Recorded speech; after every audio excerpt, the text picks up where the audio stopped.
Now, from Nebraska's trusted news source, this is Channel 8 News at 5.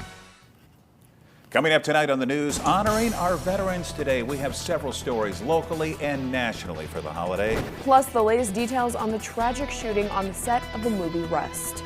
But first, some developing news tonight. A UNL freshman has been arrested for making terroristic threats. That's right, 18-year-old Jude Almquist. This information coming in literally just a couple of minutes ago. I talked to the UNL police. 18-year-old Jude Almquist has been arrested. He's accused of writing on a social media platform called Yik Yak a bomb threat.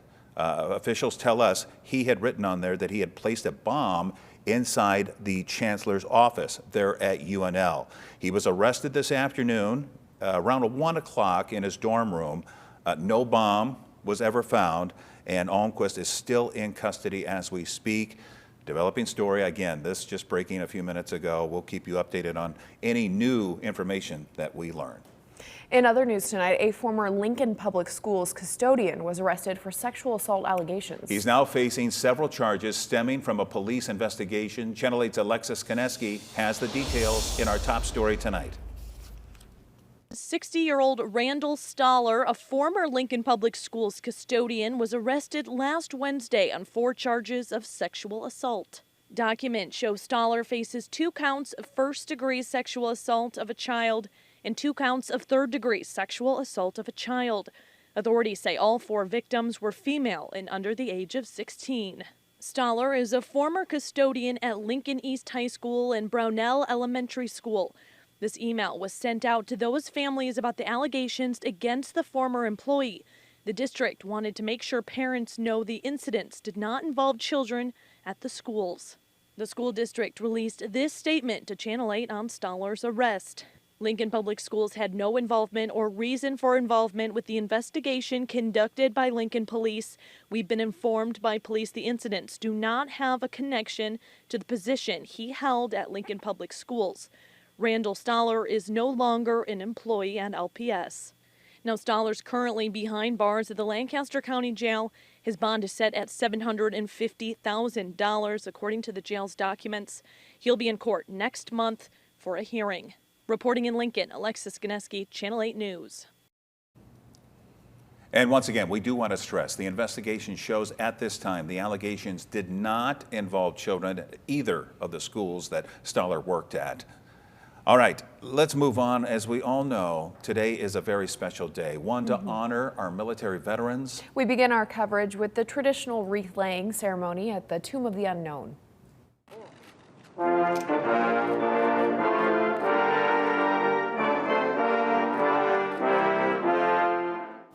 The President and the First Lady, among other dignitaries who took part in today's ceremony.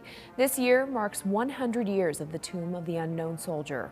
The ceremony included joint service flyovers with aircraft from all branches of the military and a full honors procession along a special route inside Arlington National Cemetery.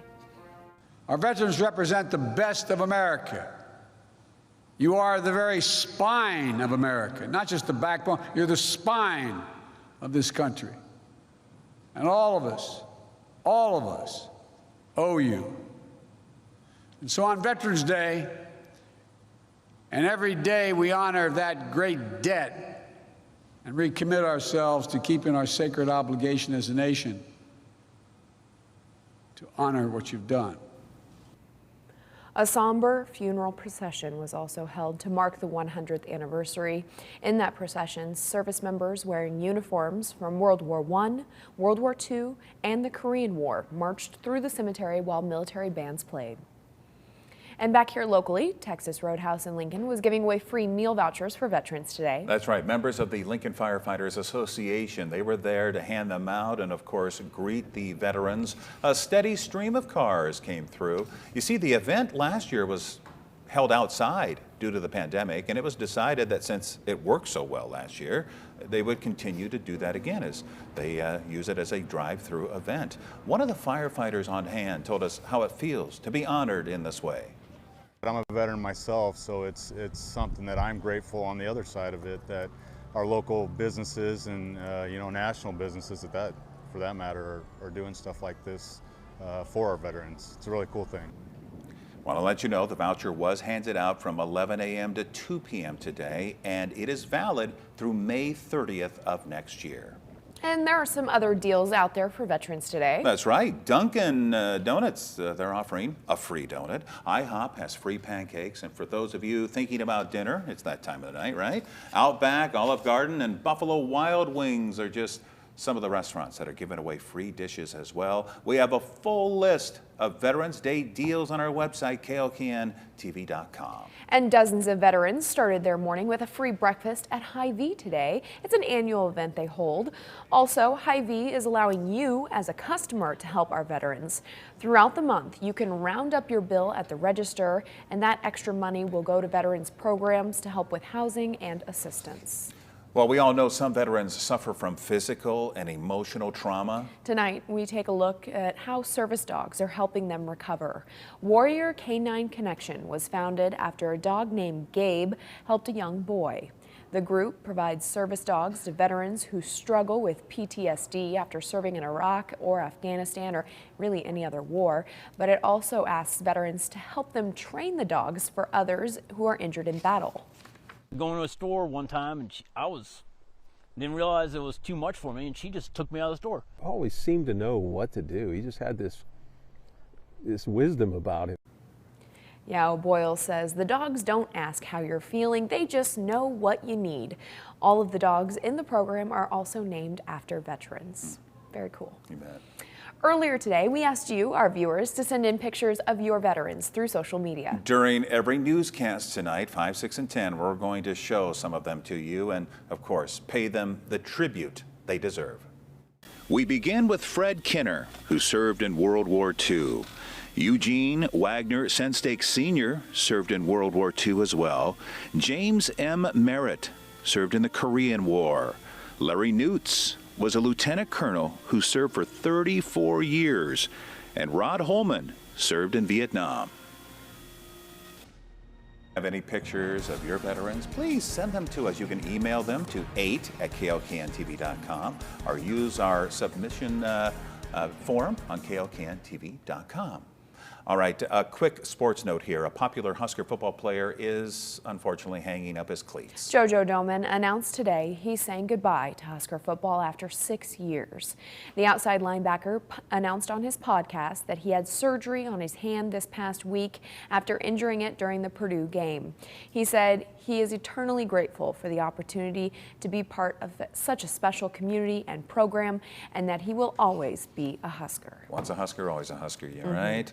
All right, let's get to your first forecast. Chief meteorologist John Dishauer joins us now, and boy, it just seemed kind of cloudy today, didn't it?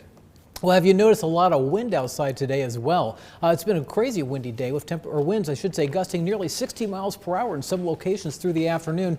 And guess what? We're not getting rid of the winds just yet. They're going to stick around through the evening and for tomorrow. You can see right now a live view from Allo. I wanted to show you this view because on the right-hand side you can sometimes see the American flag there blowing along, and that is definitely the case this afternoon. Winds gusting to 41 miles per hour as of 5 o'clock at the Lincoln Airport, 35 mile per hour gusts in Hastings, and 37 mile per hour gusts in Columbus. But look back to the northwest. In fact, look at the wind gust right now in Valentine as of 5 o'clock now, a 68 mile per hour wind gust, not from thunderstorms, just the winds blowing across the north central plains. Some very gusty winds out there tonight. Because of that, high wind warnings are in effect until noon tomorrow for the counties shaded in orange.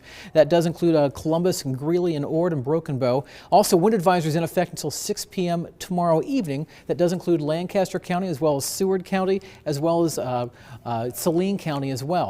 Until 6 o'clock tomorrow evening. Temperature-wise, we're sitting in the 50s right now. We'll remain on the mild side, at least initially, but it's going to get chilly tonight. 45 degrees by 8, 42 degrees by 10. We'll talk about temperatures. In fact, wind chills tomorrow morning may be a little scary to look at. We'll talk about how cold it gets tomorrow morning and what the winds will do throughout the day tomorrow and how that may impact your day coming up on my Storm Alert Team forecast. John, Halloween is over. We don't need to hear the word scary anymore, okay? Well, it's better than some other words I could use for winter, yeah. All right, thank you, John. Talk to you later.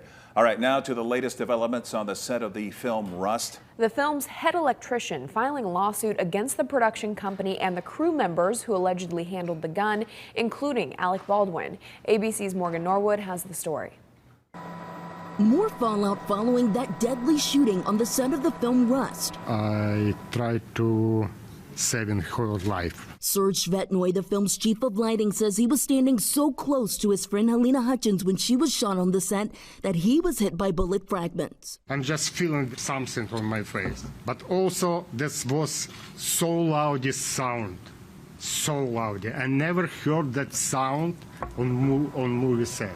Svetnoy now filing the first civil lawsuit against the production company and the crew members who officials say handled the gun, including Alec Baldwin, alleging they failed to maintain a safe work environment. Nobody should ever die for other people to be entertained. The lawsuit claiming the incident was caused by negligent acts stemming up the hierarchy, including producers and Alec Baldwin saying they failed to implement industry standards for custody and control over firearms.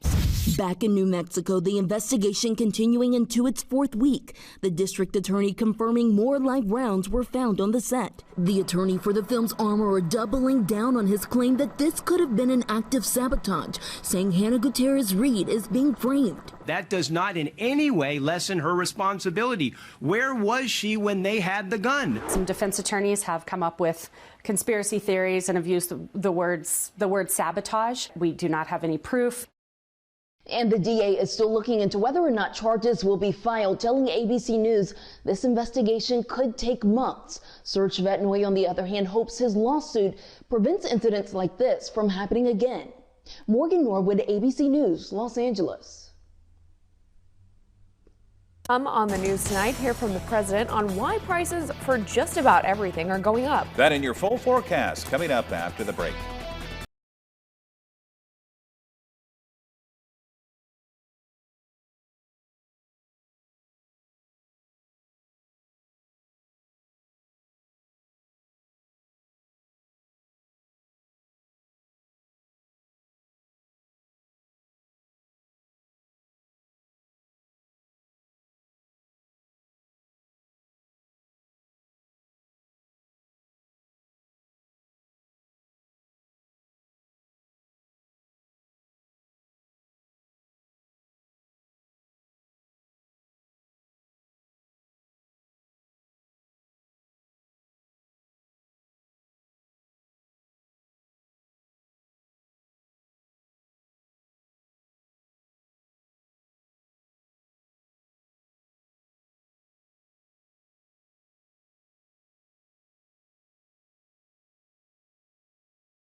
Consumer news now. President Biden is trying to grapple with another COVID-19 related economic crisis. We are paying more for just about everything these days, but the White House says they have plans to ease the growing inflation. Here's ABC's M. Nguyen with more. Economic headwinds. President Biden concedes the coronavirus pandemic has shaken the economy, driving up prices for most Americans. Many people remain unsettled about the economy, and we all know why. They see higher prices. Yesterday, the Labor Department reported that inflation was worse than expected in October, with the Consumer Price Index that measures what Americans pay rising to its highest level in 30 years. The index measures prices like gasoline, used cars, and food. Most of the prices for meat and vegetables have gone up. Energy prices are up 30% in the past year, which could create sticker shock for people heating their homes. Going to be up there probably at least $500 more this year, so they should plan on that. One economist says it's all traced back to the disrupted supply chain, keeping goods from arriving at ports, along with truck driver and other worker shortages, slowing the delivery of items to stores. Labor shortages tied up with logistics challenges, I think, are probably the sort of proximate causes for most of the prices increases we're seeing. On Wednesday in Baltimore, President Biden acknowledged the pain people are feeling, but touted his recently passed bipartisan infrastructure deal as the first step towards economic recovery. With the bill we passed last week and the steps we're taking to reduce bottlenecks at home and abroad, we're set to make significant progress. President Biden plans to sign his bipartisan infrastructure deal Monday. He also hopes the House will pass his larger social spending bill next week, which he argues will also reduce the effects of inflation. M. Nguyen, ABC News, Washington. Walmart is stepping up to honor its veterans and military families. The retailer says it's hired almost 30,000 veterans and military spouses in the last quarter. That's higher than any single quarter in the company's history.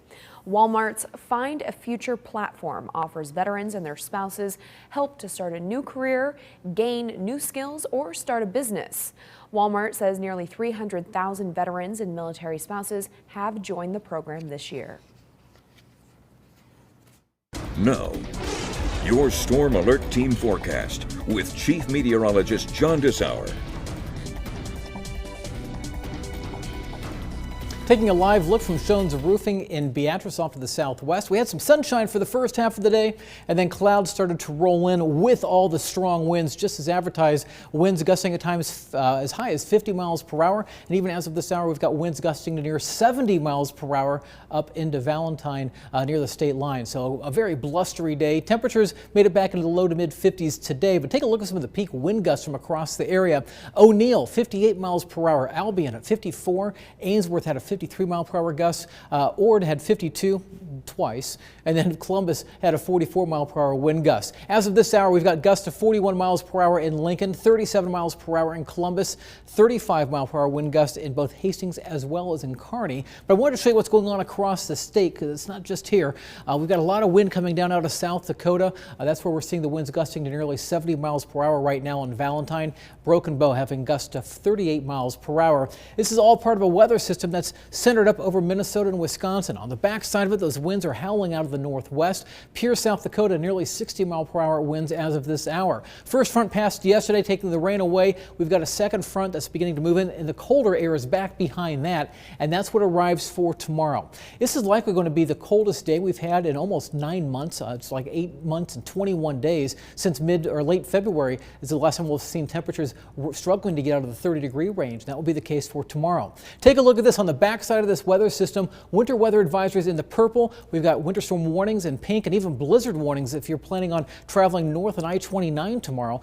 Blizzard warnings for the northeast corner of South Dakota as well as western Minnesota, as those winds will be howling tomorrow. High wind warnings are in effect right now through noon tomorrow for all the counties shaded here in this gold or light brown color. And then further to the east, we've got wind advisories that are in effect until 6 o'clock tomorrow evening. That does include Lancaster County, Seward County, and Saline counties. 50s as the winds will be strong. Now, they typically would die off during the overnight hours. That's not going to be the case tonight. I think we could have some gusts to 40 miles per hour through the overnight, so don't be surprised to hear a lot of rustling going around outside. By 7 o'clock in the morning, as you're heading off to work, the kids may be heading off to school, winds may be gusting 30 to 35, and as we go through late morning tomorrow, we're likely to see gusts upwards of 45 miles per hour, maybe even a few 50-mile-per-hour gusts not out of the question. I do think they'll begin to ease slightly as we head towards late afternoon. Notice by 6 o'clock, Stormcast suggesting wind gusts to around 20 miles per hour, and we'll keep a few gusts even as we go into Friday night, but that's going to set us up for a chilly morning Saturday morning with low temperatures down into the teens to low 20s. Take a look at wind chill values tomorrow morning. So this is factoring in the air temperature and the wind. It could feel as cold as 17 degrees tomorrow morning in Columbus at 7 o'clock. 19 in Seward, 19 in York. This is going to be a real shock to the system for tomorrow because we just haven't experienced this kind of cold weather in a long time. Now, as we head towards noon, wind chill values with those strong winds are still only going to be in the lower to mid 20s. So we head towards the late afternoon as the winds begin to ease a little bit. Wind chill values climb up into the middle to upper 20s, but we're going to struggle to hit 30 degrees for wind chill tomorrow for Lincoln. And then by Saturday morning, wind chill values with a light wind will likely be down into the teens, if not low 20s. Temperatures right now sitting in the low 50s around the area. We hit 55 today in Lincoln. For this evening, our temperatures will be dropping. We'll be down into the 30s by tomorrow morning, even upper 20s out towards Kearney. So a chilly start, not even including the wind. Now, we'll have mostly cloudy skies for the day tomorrow. I can't rule out the chance for a few snowflakes or even a few sprinkles flying through the skies tomorrow afternoon. Nothing to worry about out of those, though. But temperatures will be topping out only into the upper 30s around here, so a chilly day. Temperatures rebound a little bit this weekend, 48 degrees Saturday with a chance for a shower late Saturday night into early Sunday, well, probably more so late Saturday night. Sunday looks to be dry, and then we start warming up. In fact, look at Tuesday next week. We hit 68 degrees before another front passes, bringing a chance for a light shower Wednesday, and then cooling us back off into the upper 40s for the end of next week, and going into next weekend of highs right around 50 degrees. All right. Thank you very much, Sean. Hey, why don't we take a look at Wall Street now? Split day, the Dow falling 159 points, NASDAQ up about 82. Here are your numbers. You're watching Channel 8, Nebraska's trusted news source.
Finally tonight for Veterans Day, an Arizona 5th grader receives quite the surprise. Her mom shows up at her school. The staff sergeant, who's in the U.S. Army, hasn't seen her daughter since January. After spending several months being deployed to Kuwait, Staff Sergeant Madeline Perez returning home on Wednesday. The Army reservist stopping by Kyrene Del Norte to surprise her daughter, Silis, who had no idea she was coming, even doing a double take when she saw her. The reunion leaving both mom and daughter in tears. After the two embraced, the other students start clapping. Mom bringing her 5th grader treats and a stuffed animal. For you, for being such a sweet and caring girl. Silis says she missed spending time with her mom and is surprised to see her. Happy, oh no.